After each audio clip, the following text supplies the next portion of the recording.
Hello, I'm Amaliah Grace and I'm a sound channel for the Divine Feminine. And I thank you very much for coming and spending some time with me today to listen to my story. I was born with fear, and this information was revealed to me in a life bonding balance in my 50s. And when I first climbed onto the healing table to do this process I was learning, I was suddenly enveloped with this overwhelming fear, and my heart palpitated and my stomach churned, and I said to the person who was facilitating it for me, I said, I don't think I can do this. But he gathered me together and he put me centered and he got me breathing into it. And I suddenly was directed to go into my mother's womb. It was supposed to be at the point of conception, but I plummeted straight into a 9-month-old baby and was enveloped again with this fear, overwhelming fear. And I knew absolutely that my mother, she didn't want me.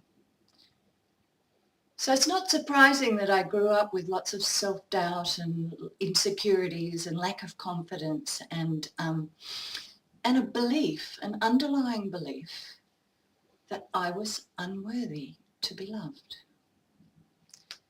To be loved, to learn to love and to be loved is my life's lesson this lifetime. Like many of us. I was born of British parents in Colombo, Ceylon, and I was brought up by a nanny. And when my family immigrated to Australia when I was 4, I felt I'd lost my mother. For my nanny was more nurturing and caring to me than my mother was. My mother was loud, emotional and irrational and sometimes threw plates and hairbrushes at us. And I was shy and retiring, and I built a wall around me from her. But my saving grace was that I loved to dance. And I loved music and I loved to express myself. And when I was 10 years old, I finally got to go to my first ballet lesson.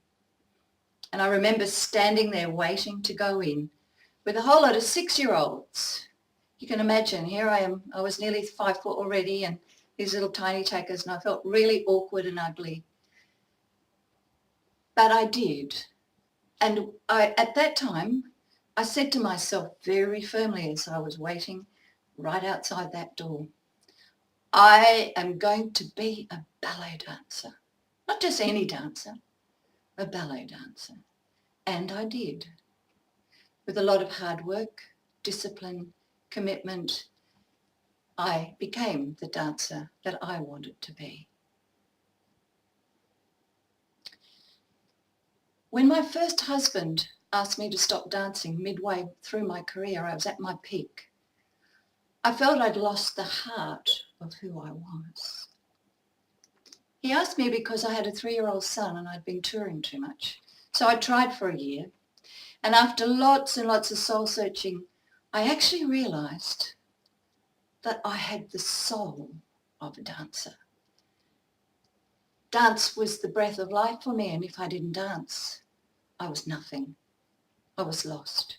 So I decided to go back, and of course my marriage finished soon after.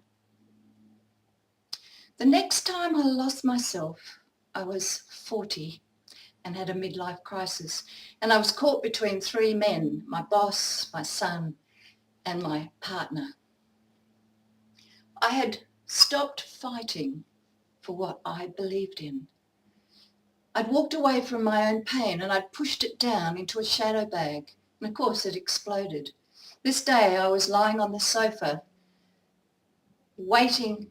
I was supposed to go to a party for my best friend, and I couldn't get off the sofa. I was sobbing and rocking, and no matter how hard my partner pushed me to try and get up. I could not go and see those people. I'd been working with them. At that time, I'd been a choreographer, I'd been their teacher, and I'd been their rehearsal director for 5 years. This event was the catalyst for my healing journey. And so I knew that I had to learn how to meditate, and I learned how to work with crystals and heal my wounded inner child, and also lots of past lives. And the first past life that I healed was like a miracle. This day I hadn't set out to do that. I just lay down and did my normal setup to do my meditation, crystals all over my body and around me. And I was there for some time, and then suddenly, out of the blue, this thought dropped into my head. You see, in that lifetime, I had been raped as a 3-year-old girl. And the thought was, and the compassion came up for this thought, oh, that poor man. He must have had the tiniest penis to be able to rape a little girl. And I shot out of my head and was floating in a sea of stars. And the peace, oh, that peace. And I dropped back down into my body, and here's the miracle. All my cells expanded, vibrated, they shifted and settled after about half an hour. And from that moment on, I knew that absolutely everything could be healed. We just have to find out the why, the reason, and bring in a change of perspective and our compassion. So my search has taken me primarily to find inner peace. And one day I was putting my makeup on, and I said to myself in the mirror, again, this is a strong commitment to me.